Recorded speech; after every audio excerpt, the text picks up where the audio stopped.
الأمين الكريم ونحن على ذلك لمن الشاهدين والشاكرين والحمد لله رب العالمین۔ آئیے سب سے پہلے انتہائی عقیدت و محبت کے ساتھ اپنے آقا و مولا حضور سرور کائنات خاتم موجودات نبی اکرم نور مجسم شفیع معظم صلی اللہ تعالی علیہ وسلم کی مقدس بارگاہ کی رسالت بے کس پناہ میں مرتبہ درود پاک کا ہدیہ نچھاور کرے اور بڑے اللہم صلی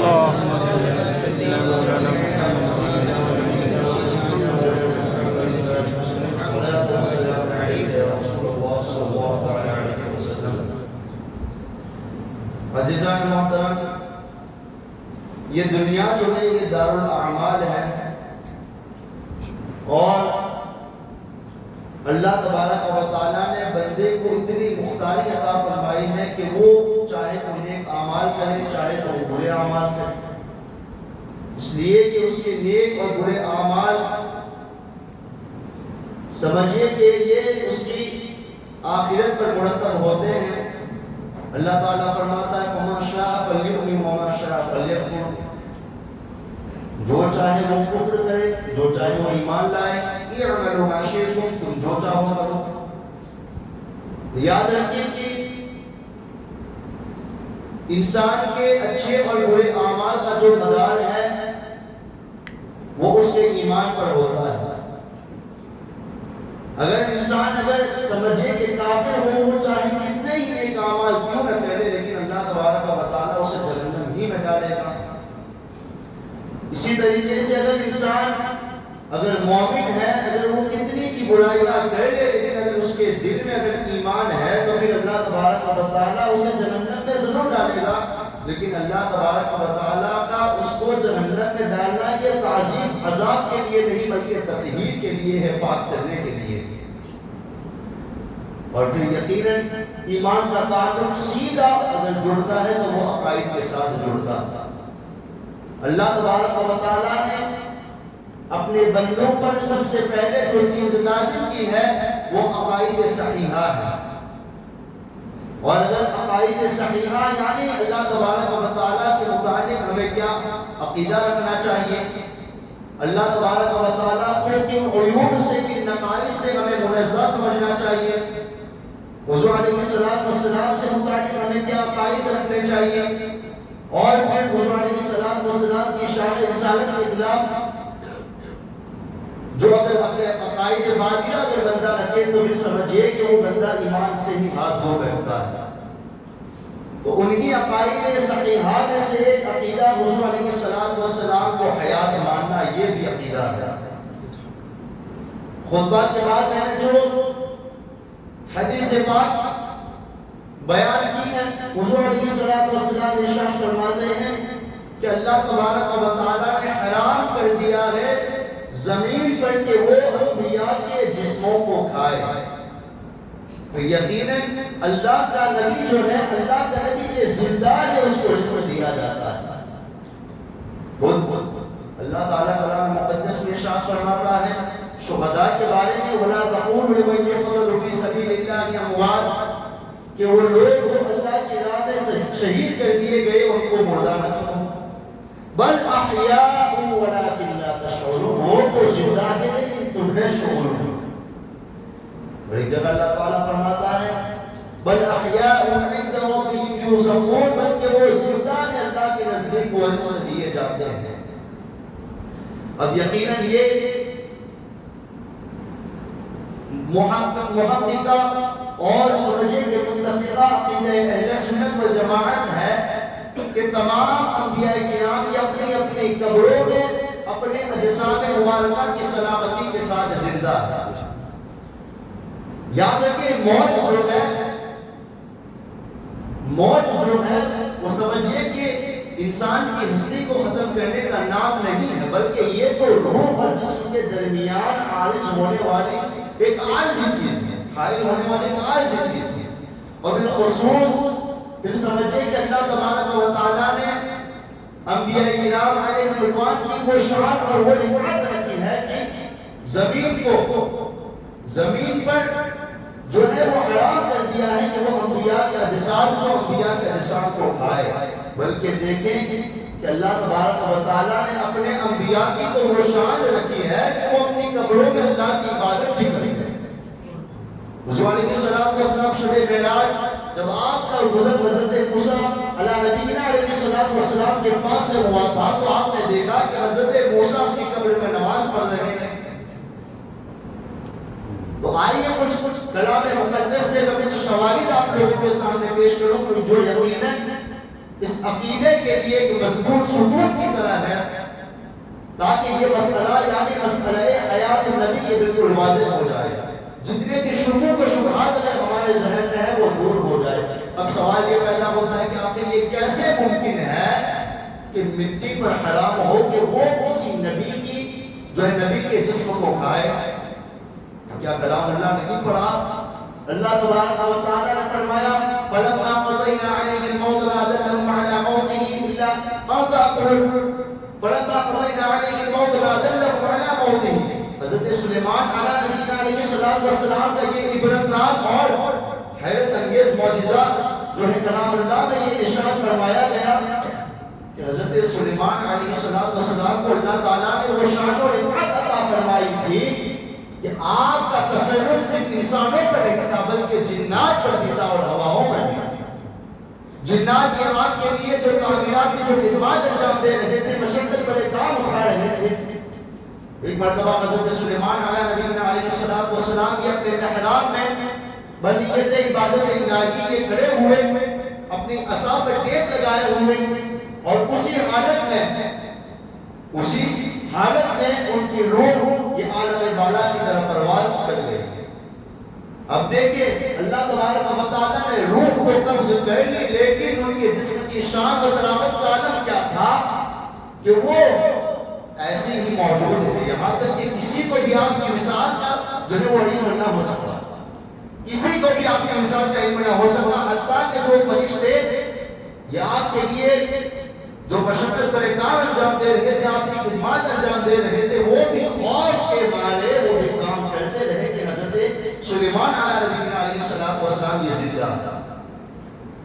تو ایک مدت تک حضرت سلیمان کا جسم اطہر اسی حالت میں موجود رہا، حتیٰ کہ اللہ تبارک و تعالیٰ نے زمینی کیڑے دیمک کے ذریعے ان کی لاٹھی جو ہے اس دیمک کیڑے نے وہ کھا لی، اندر سے کھوکھلا کر دیا، حتیٰ کہ آپ نے جس عصا پر ٹیک لگایا تھا وہ مضبوط عصا جو ہے وہ کھوکھلی ہو گئی، ٹوٹ گئی۔ تو حضرت سلیمان علیہ نبینا علیہ السلام کا جسم اطہر جو ہے وہ زمین پر گر گیا۔ اب ذرا دیکھیں غور کیجیے، اپنے ناخن لینے کی یہاں پر جو ہے سمجھیے کہ یہ موقع ہے کہ لوگ کہتے ہیں کہ انبیاء کیسے زندہ رہ سکتے ہیں، معاذ اللہ وہ تو مر کر مٹی میں مل گئے۔ آپ ذرا غور کریں کہ اللہ تبارک و تعالیٰ کی یہ قدرت ہے، اللہ تبارک و تعالیٰ نے اپنے انبیاء کو اختیار دیا ہے۔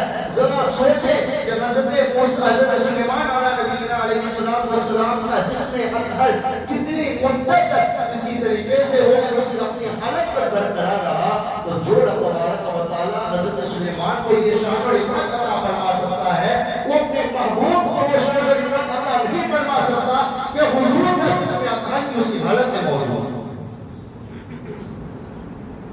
تو یہ اللہ تبارک و تعالیٰ کی قدرت، ہم یہ کہتے ہیں کہ اللہ کی عطا سے انبیاء کو یہ شان عطا ہوئی ہے کہ وہ اپنی قبروں میں زندہ رہتے ہیں جیسے اپنی پہلی حالت پر تھے۔ اسی لیے امام کہتے ہیں کہ انبیاء کو بھی اجل آنی ہے، انبیاء کو بھی اجل آنی ہے، مگر اتنی کہ فقط آنی یعنی کل نفس ذائقۃ الموت۔ اللہ تبارک و تعالیٰ نے یہ جو اصول بنایا ہے، اصول مقرر کیا ہے، تو اللہ تبارک و تعالیٰ بس اس اصول کے تحت انبیاء کو جو ہے وہ موت عطا فرماتا ہے، وہ واپس وہی زندگی عطا فرما دیتا ہے۔ اسی طریقے سے آپ دیکھیں حضرت عزیر علیہ السلام کا قصہ یہ کلام اللہ میں بیان کیا گیا۔ حضرت عزیر علیہ السلام ایک اجڑی ہوئی بستی سے گزر رہے تھے، وہاں کی جو چھتیں تھیں، وہاں کی جو دیواریں تھیں وہ بوسیدہ ہو چکی تھی۔ حضرت عزیر علیہ السلام نے اللہ تبارک و تعالیٰ کی بارگاہ میں عرض کی کہ مولا آخر تو کس طریقے سے اس اجڑی ہوئی بستی کے لوگوں کو زندہ فرمائے گا؟ یہ تو بالکل سمجھیے کہ ان کی ہڈیاں تو بوسیدہ ہو چکی تھی. تو اللہ تبارک و تعالیٰ نے حضرت عزیر علیہ السلام کے اس تفکر کو مشاہدہ کروانے کے لیے اللہ تبارک و تعالیٰ نے حضرت عزیر کو موت عطا فرمائی. اب یہ سمجھے کہ حضرت عزیر کو اللہ تبارک و تعالیٰ نے 1 سال 2 سال 3 سال یا 4 سال پر روح قبض نہیں دی، بلکہ مکمل 100 سال تک اللہ تبارک و تعالیٰ نے حضرت عزیر کو موت عطا فرمائی. 100 سال حتیٰ کہ آپ کی جو سواری تھی، آپ کا جو گدا تھا، اس کی ہڈیاں سمجھے کہ وہ بوسیدہ ہو چکی تھی اور بکھر گئی.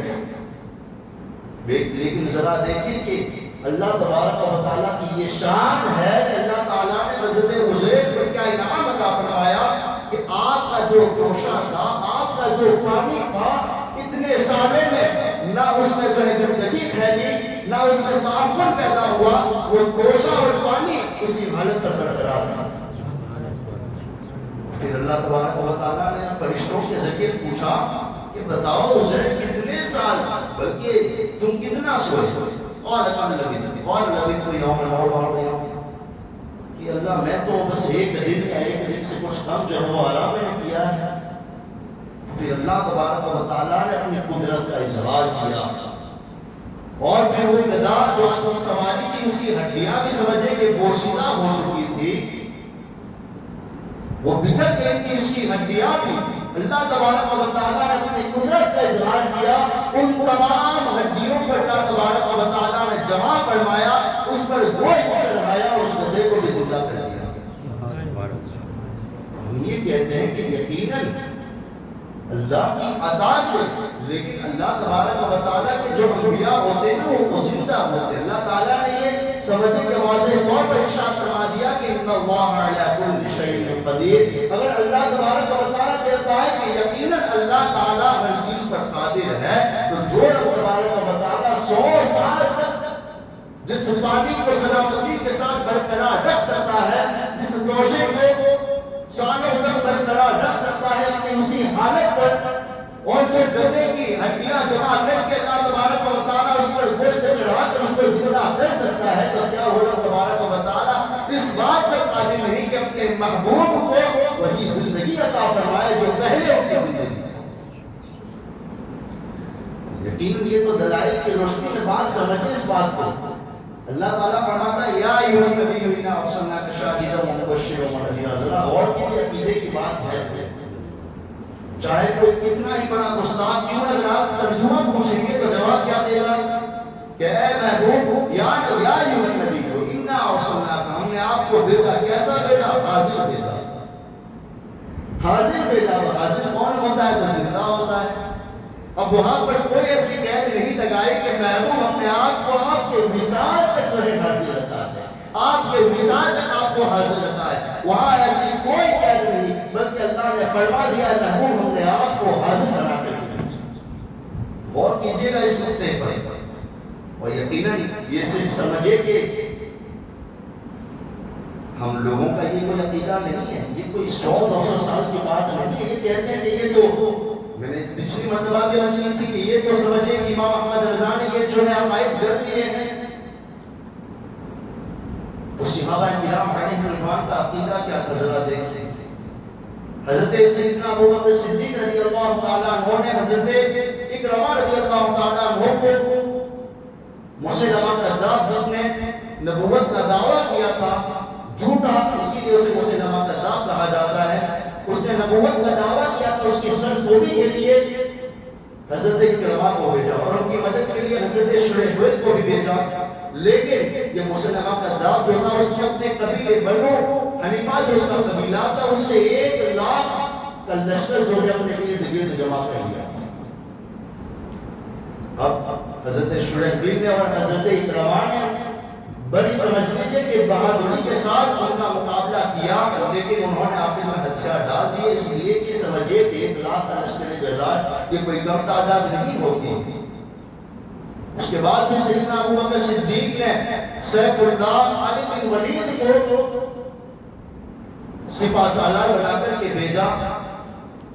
اب حضرت خالد بن ولید آئے، انہوں نے سمجھے کہ یہ جنگ چلتی رہی، حتیٰ کہ مسلمانوں کی فوج کی جو تعداد تھی وہ تھی 34,000 اور مسلمہ کذاب کے لشکر کی جو تعداد تھی وہ 40,000 تھی۔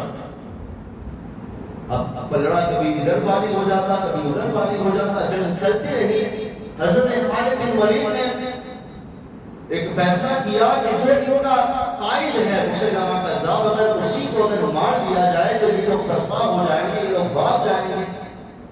اس کے بعد حضرت خالد بن ولید نے جو وہ میدان میں آئے اور شہسوار کو طلب کیا، اور مسلمانوں نے اس کے بعد یا محمدہ کہہ کے مسلمہ کذاب کے لشکر پر حملہ کر دیا۔ یا محمدہ کا مطلب کیا ہے؟ اے محمد صلی اللہ علیہ وسلم ہماری مدد کیجئے، اے محمد صلی اللہ علیہ وسلم ہماری مدد کیجئے۔ معلوم ہوا کہ صحابہ کرام کا بھی یہ عقیدہ تھا کہ اگرچہ کل نفس ذائقۃ الموت کو اصول کے تحت نبی کو بھی موت آتی ہے، لیکن اللہ تبارک و تعالیٰ ان کو بھی وہی زندگی عطا فرما دیتا ہے۔ جب انہوں نے یا محمدہ کہا تو اللہ تبارک و تعالیٰ نے مسلمہ کذاب کے لشکر پر مسلمانوں کو فتح یابی عطا فرما۔ یعنی صرف یہ نہیں کہ نبی حاضر ہے بلکہ نبی مدد بھی کر سکتے ہیں، لیکن اللہ کے حکم سے، اللہ کے اختیار سے، اللہ کی قدرت سے۔ اب دیکھیں یہاں ایک بات درس کرنا چاہتا ہوں کہ یا ایھا النبی انا ارسلناک شاہدا ومبشرا ونذیرا یحضر الناس کو حاضر لے جاؤ۔ دیکھیں عقیدے کی بات یہاں بیان کر رہا ہوں کہ ہمارا یہ عقیدہ نہیں کہ حضور ہر جگہ موجود ہے، ہمارا یہ عقیدہ نہیں کہ حضور ہر جگہ موجود ہے، یہ ہمارا عقیدہ نہیں، بلکہ ہمارا عقیدہ یہ ہے کہ اگر اللہ تبارک و تعالیٰ نے حضور کو یہ اختیار دیا ہے کہ آپ جہاں جانا چاہیں آپ جا سکتے ہیں، جہاں حاضر ہونا چاہیں وہاں حاضر ہو سکتے ہیں، یہ ہے حضور کے حاضر و ناظر ہونے کا مطلب۔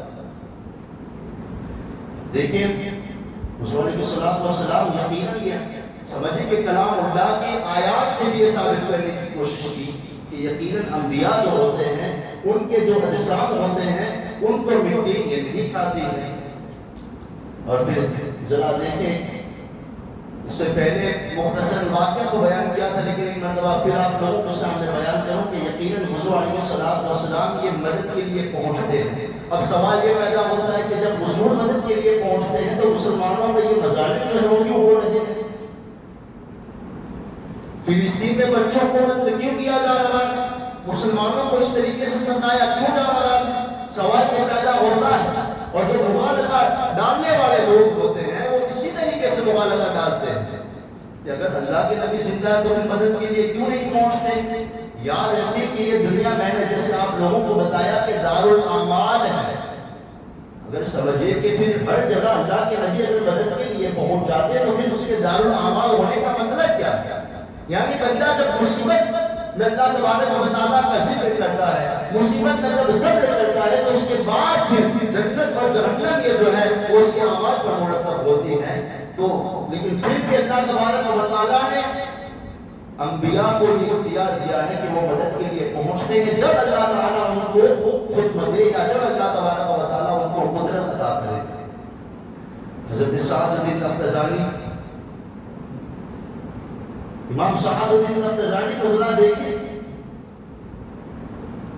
ایمان تازہ ہو جائے گا، ذرا واقعے کو آپ سنیں۔ امام سعد بن تفتزانی یہ علم حاصل کرتے تھے، قطب الدین رازی کے یہ شاگرد تھے۔ اب دیکھیں جب یہ محنت تو بڑی کرتے تھے، جد و جہد کرتے تھے، رات بھر وہ جو ہے وہ کتابوں میں اپنا وقت گزارتے تھے، لیکن سمجھیے کہ یہ یاد ہی نہیں کر پاتے، ان کا حافظہ بہت کمزور تھا۔ ان کو بلید الناس کہا جاتا تھا۔ بلید الناس کا مطلب کیا ہوتا ہے؟ اب دیکھیں ایک ہوتا ہے ذکی الناس، جو پڑھانے والے ہوتے ہیں وہ سمجھتے ہیں کہ ایک ہوتا ہے ذکی الناس، یعنی اگر آپ کسی طالب علم کو کوئی بات اگر سمجھائیں، آپ اس کو ایگزامپل دے یا نہ دے، یعنی ایگزامپل سیٹ کرے یا نہ کرے وہ بات کو سمجھ جاتا ہے، اس کا حافظہ اتنا قوی ہوتا ہے۔ تو یہ ذکی الناس، اور اس الناس میں ہوتا ہے کہ اگر آپ اس کو کوئی بات سمجھائیں، ایگزامپل سیٹ کرے تو بات سمجھ جاتا ہے، اگر نہ کرے، اگر ایگزامپل نہ دے، مثال نہ دے تو بات کو نہیں سمجھتا۔ یہ اوسط الناس، اور آخر میں آتا ہے بلید الناس۔ اب ولید الناس کسے کہتے ہیں کہ آپ کوئی مسئلہ بیان کریں بعد سمجھائیں یا نہ سمجھائیں اس کو کچھ سمجھ میں نہیں آئی۔ تو امام سعد الدین تفتزانی بھی ولید الناس، استاد جب کلاس کا سبق پڑھانے کے لیے بیٹھتے تھے، کسی احمق کی حماقت پر بات ہوتی، کسی بیوقوف کی بیوقوفی پر جب بات ہوتی تھی تو استاد یہ نہیں کہتے تھے کہ فلاں بیوقوف ہے، بلکہ یہ کہتے تھے کہ یہ تو ہمارے سعد الدین کی طرح۔ لیکن ذرا دیکھیں یہ سعد الدین کیا تھے جس نے ان کو کیا بنا دیا، اس پر توجہ دلانا چاہتا ہوں۔ اب دیکھیں امام سعد الدین تفتزانی اسی طریقے سے رات کی تنہائی میں تمام لوگ سمجھ لیجیے کہ سو گئے، امام سعد الدین اب اکیلے اپنے کمرے میں تنہائی میں اپنا سبق پڑھتے ہیں، سبق یاد کرتے ہیں، لیکن کچھ سمجھ میں نہیں آ رہا ہے، کتابوں کو کھولتے ہیں، بند کرتے ہیں، کچھ سمجھ میں نہیں آتا ہے۔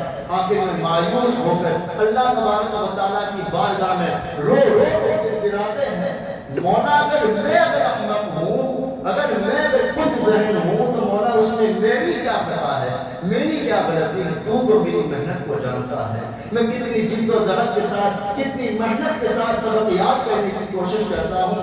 امام سعد الدین تفتزانی اللہ کی بارگاہ میں رو رہے ہیں۔ یاد رکھیں یہ رونے کی ادائیں اللہ کو بڑی پیاری لگتی ہے، یہ رونے کی جو ادائیں ہیں وہ اللہ کو بڑی پیاری لگتی ہے۔ امام سعد الدین تفتزانی رو رہے ہیں اور پھر جب کتاب کھولتے ہیں اچانک سے دروازے پر کوئی دستک دیتا ہے، دروازے پر کوئی دستک دیتا ہے، کہا کون ہے؟ کہا سعد الدین۔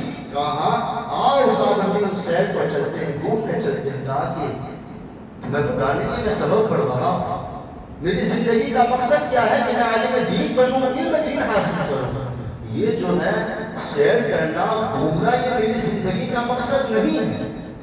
اس کے بعد بھی سعد الدین پھر جو کتابوں کو پڑھنے میں مصروف ہو جاتے ہیں، سمجھ کچھ نہیں آتا ہے، لیکن پھر بھی جذبہ دیکھتے، شوق دیکھتے۔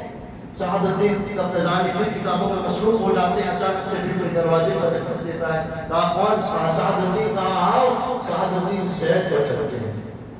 سعد الدین نے کہا کہ نہیں، میری زندگی کا مقصد سیر کرنا نہیں، گھومنا نہیں، بلکہ مجھے ایک بڑے مقصد کے لیے پیدا کیا گیا ہے، میں تو عالم دین بننے کے لیے پیدا ہوں، آتا جاتا کچھ نہیں ہے، آتا جاتا کچھ نہیں ہے، لیکن میری زندگی کا مقصد علم دین کو حاصل کرنا ہے۔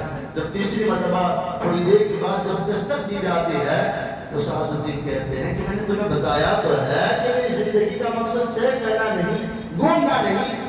تو آواز آتی ہے سعد الدین تو جاننا چاہتا ہے باہر کون آیا ہے، تو جاننا چاہتا ہے باہر کون آیا ہے؟ میرے آقا صلی اللہ علیہ وسلم کا وصال 1400 سال پہلے مدینہ المنورہ کی گلیوں میں ہو چکا تھا۔ کہا آ سعد الدین محمد ینتظر لک، آ سعد الدین کونین کے والی آمینہ کے لال تمہارا انتظار کر رہے ہیں، آؤ آمینہ کے لال آئے ہیں، آؤ تمہارے لیے آئے ہیں۔ اب سعد الدین تفتزانی کو آج تک تو کوئی کتابوں سے جدا نہیں کر سکتا تھا، لیکن آج سعد الدین اپنی کتابوں کو بھول گیا، اپنی دستار کو بھول گیا، اپنے جوتے کو بھول گیا سعد الدین۔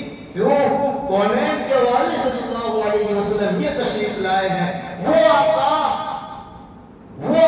کہ جو پوری کائنات میں علم کی خیرات کی تقسیم کرتے ہیں، وہ آقا جو فرماتے ہیں کہ اللہ مجھے عطا کرتا ہے میں تقسیم کرتا ہوں، وہ آقا تشریف لائے ہیں۔ سعد الدین تفتزانی جو ہے وہ فوراً باہر جاتے ہیں اور مدینے والے آقا کے قدموں میں گر جاتے ہیں، دستبوسی کا شرف حاصل کرتے ہیں اور پوچھتے ہیں بتاؤ آقا کیسے آنا ہوا؟ حضور کچھ نہیں فرماتے، حضور کہتے ہیں سعد الدین منہ کھولو، منہ کھولو۔ حضور اپنا لباس بدل سعد الدین کے منہ میں ڈالتے ہیں اور آقا وہاں سے فوراً تشریف لے جاتے ہیں۔ اب دیکھیں وہی قطب الدین رازی ان کے جو استاد ہیں ان کی درسگاہ میں بیٹھتے ہیں، قطب الدین رازی بیان کرتے ہیں کہ ہم نے دیکھا کہ جیسے سانپ حملہ کرتا ہے، ہر علمی نقطے پر سعد الدین یوں حملہ کرے کہ اپنے مخاطب کو جھنجھوڑ کے چھوڑتا تھا۔ ارے سعد الدین ایک رات میں تو ایسا کیا ہو گیا؟ قیامت آ گئی، تو سو رہا ہے یا میں سو رہا ہوں، بتا تو صحیح کہ ایک رات ایسا کیا ہو گیا؟